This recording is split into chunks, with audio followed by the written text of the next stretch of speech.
Let's go live now to our business editor, Ross Greenwood, to give us his thoughts on the budget. What do you think? Well, I've covered budgets for a long, long time, I've got to say. I've never seen a budget where there is so much spending and so much debt being racked up.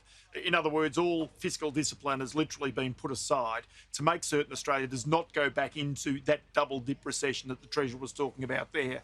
The other thing also about this is trying to make certain that Australia really has the capacity long-term to be able to grow and build after the pandemic. So some of the things you've got to think about here, what is this based on? There's a few assumptions, big assumptions in this budget. One is that the borders will be reopened by the middle of next year.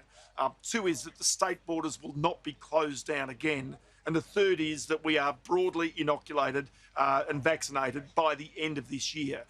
Then there's also international students. Previously, international students were our third largest export earner. Now, the idea is that they're going to be coming back by the end of this year.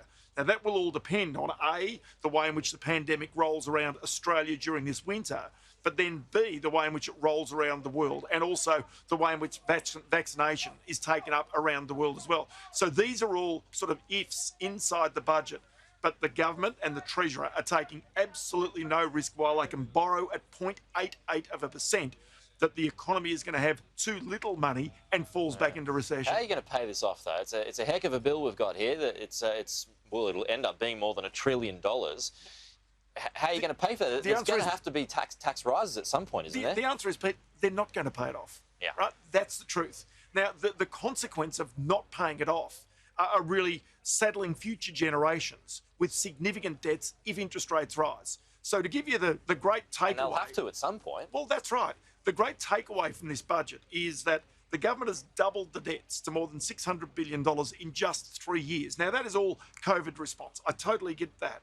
But what's happened during that same time is that interest rates have collapsed. And so the government today is paying less in interest than what it was 3 years ago.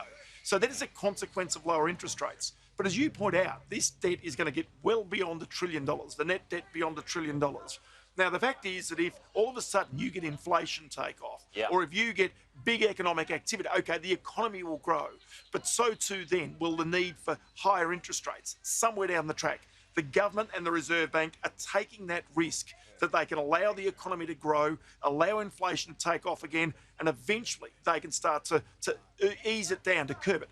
But bear in mind, the government's still saying 10 years in front of us, they'll still be losing money. This debt will still be rising in 10 years' time. Do you think that there is any danger of our economy overheating? Oh, well, I do know, say, for example, that I spoke to Shane Elliott, the boss of the ANZ Bank last week, and his bank is already modelling the prospects of an overheating of the economy. Because the problem for even our banks, for families, for business, if there's too much debt, if all of a sudden asset prices fall sharply, and if I go all the way back to 1987, the great share market crash then, it took 4 years before Australia's economy went into recession, when really interest rates were forced to rise. Right now, with the Reserve Bank printing so much money, the government creating so much money and borrowing so much, they're trying to make certain that there is no chance of that second recession, that we don't fall back into it. But gee, I'll tell you what, maybe they're just pushing it out into the future, maybe beyond the term of this government and the next one as well. Having said all that, though, I mean, Australia's in pretty good shape.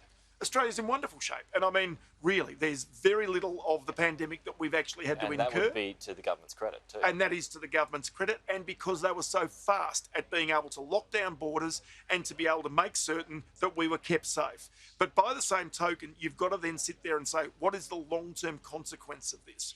The long-term consequence is we can't live alone. We have to open these borders eventually.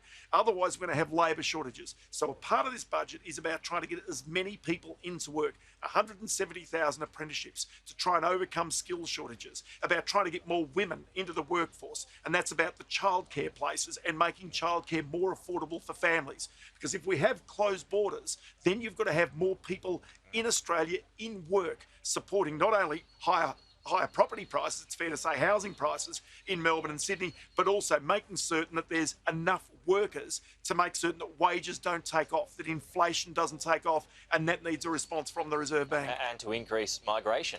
Well, migration is the big thing. So eventually when the borders do open, within 2 years' time, they see that the migration rate in Australia, 235,000 people. So remember, it's the Morrison government that has a cap of 180,000 migrants into Australia. But at the moment, we've got more people leaving the country than coming into the country. And so when they open the borders, they're going to see a second wave of economic growth. Because once you get those migrants coming into Australia, many of them skilled, many of them with money, they're going to buy houses, they'll buy consumer goods. And so one of the ways in which the economy, or rather the government, is believing that it can actually start to grow the economy even after they start to maybe withdraw some support is by virtue of the migration that will come into Australia. So there's that, plus tax cuts to come. So there's still a lot of incentive in the economy coming over the next couple of years. But do you think that iron ore will still be in excess of $200 a tonne by then? Well, the question about this, because Treasury says that the iron ore price now at $230 a tonne the past couple of days, that they believe it will fall to $55 by the third quarter of next year. Now, given the fact that China really does want to take action against Australia for everything that they consider we've done against them, iron ore is the one thing that they desperately need. Yes, Brazil is going to open up, but Treasury is now saying that iron ore will collapse to $55 from these record levels. In the meantime, the government's minting tens of billions of dollars of extra cash they can spend if they need to have additional measures into the future. So as I say, that's a big call. I wonder what Treasury knows that maybe the rest of us don't. And just finally, international borders, we talked about this not opening up in any significant way till the middle of next year. How do you think Alan Joyce is feeling about that this morning? Well, there was some extra money for the aviation industry and the tourism sector, of which Qantas is the biggest part, so it'll take some chunk of that. The big problem for Qantas in particular is having some of his workers after October this year suddenly getting disenchanted, walking away and finding other jobs. And how does he get them back when eventually the borders are open? That's one of his biggest problems right now in the tourism sectors right now. Where do they find the workers when eventually these borders do reopen? Interesting point. Good analysis too. That's from our business editor, Ross Greenwood. Always good to chat. Good on you, Ross. Talk to you soon.